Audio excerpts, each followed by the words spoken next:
This isolation has resulted in the evolution of some very strange creatures. They are the cave specialists, troglobites, animals that never emerge from the caves or see daylight.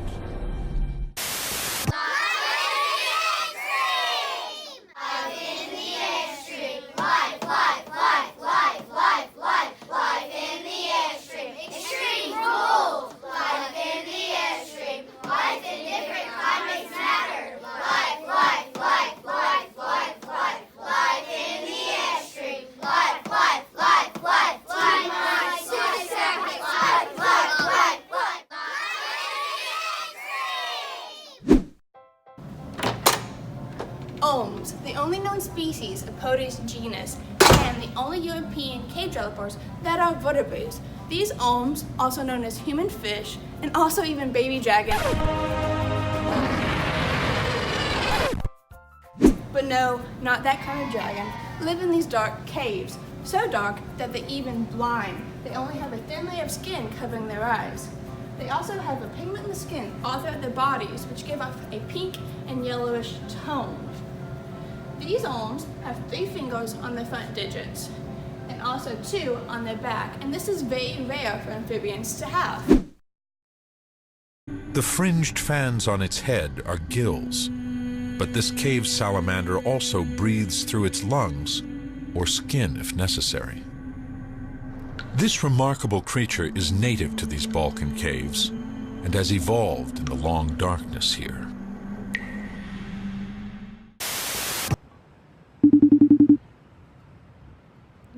Robin, where are you? I'm in a cave. Well, I was just gonna ask, where do olms even live? Olms can be found in caves in Bosnia, Croatia, Italy, France, and they occur in large subterranean aquatic karst systems that are formed of dolomite rocks, and they can be found in cave entrances after periods of a lot of rain. And you might not know what a karst system is, but a karst system is a geological formation that occurs by dissolution of a layer or several layers of soluble bedrock. And Mr. Sam will tell you a little bit more about karst systems.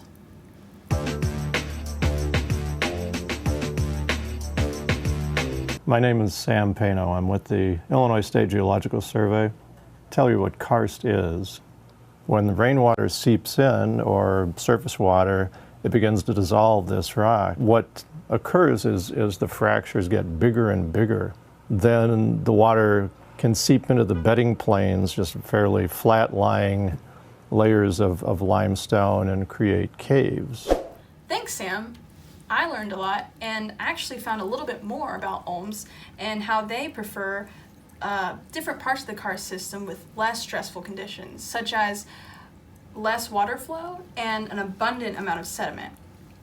Olms can also be found in waters ranging from 5 to 15 degrees Celsius and depths up to 300 meters. Olms are considered an extreme organism because of the environment in which they live in. We're reaching the belly of the beast in the spectacular Proteus cave system here in Slovenia, which is home to the human fish. The Proteus cave system is one of the only locations on Earth where you'll find the human fish as their nickname. They're very odd looking, possessing flat faces that resemble a human's more than an amphibian's, as well as gills that stick out of their head like ears. They're also albinos, possessing no pigments whatsoever. This is so much so that you can actually see their organs through their skin. Why is it extreme? Well, these olms live in complete darkness. In these caves, they're unable to see their predator. And also, due to lack of seasons and lack of food in their environment, this leads to starvation. And they have a lack of periodic environmental changes, which is due to infrequency disturbances, which make the olm very vulnerable to pollution, which is caused by human activity that comes down into the cave systems.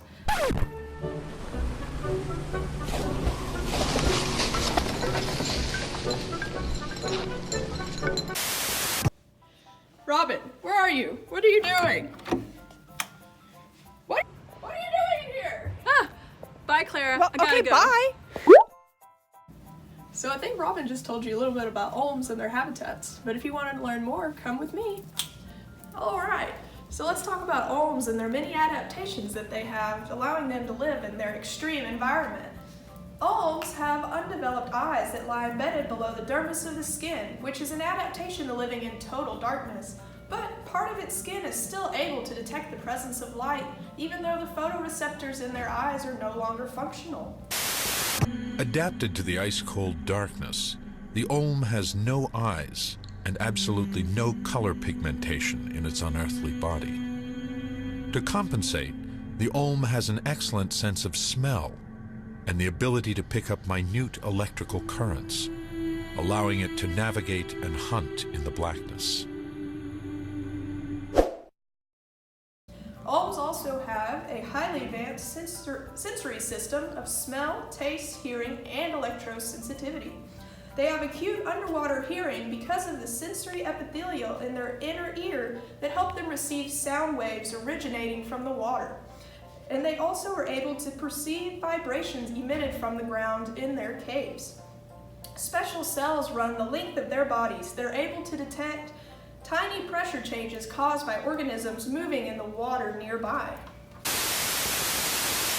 Swimming around in caves in southern Europe is the world's only exclusively cave-dwelling salamander, the olm. Like many troglobites, its sense of sight is pretty much non-existent because its eyes never fully develop and end up covered in skin. But it more than makes up for it with its amazing sense of smell. Scientists have shown the salamanders can quickly locate living and dead food items in total darkness, and they can even find meals in the presence of a fast-moving current. Olms have a special sensory organ in their heads that allow them to detect weak electric fields that are given off by other animals in the cave, a lot like the electrosensitivity system of sharks.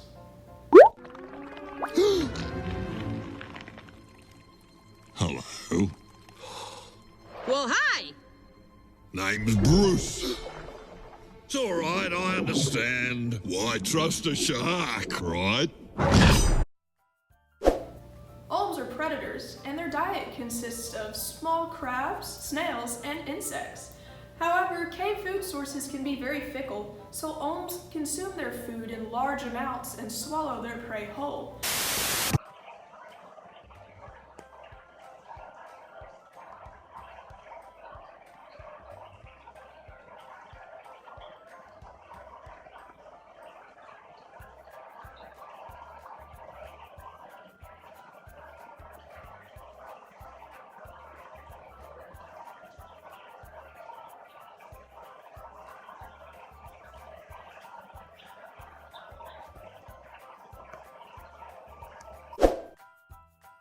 They are able to store the nutrients from their food in their livers in the form of lipids and glycogens. Olms are then able to lower their metabolic rate and live on stored nutrients for up to 10 years. Since olms spend their entire lives in the water, they even retain some of their larval characteristics, such as pink feathery gills on either side of its head and a fin-like tail. These alien creatures that evolved in these seasonless caverns were once thought to be human embryos, or even baby dragons.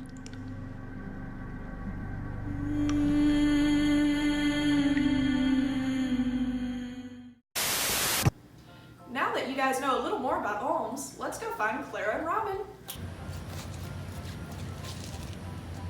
Whoa, we're in the greenhouse! Clara, what are you up to? Oh, I'm just looking at our next project. Oh, well, I think I just got done telling them all about the olms. Oh, but we just learned about the reproductive systems and all the fun facts about those. Do you know about those? No, tell me more about that, Clara. Well, I have the fact sheet right here. All of this is really new to me. So let me tell you. Adults can easily live up to being 102 years old, with only weighing about 20 grams their entire adult life. Though it does take them about 12 to 16 years to be reproductively mature. At this age, the females can lay up to 70 eggs, but when she does this, to keep them protected, she lays them underneath a rock. In some cases, the eggs are even kept on her body until 2 of them are fully formed. Isn't that bizarre? Well, I actually think we're running out of time for this episode. Let's go find Robin. Whoa. Well, we learned about Olms a lot in this episode. I hope you had a great time. I'm Clara. I'm Maddie. I'm Robin. We'll see you next time.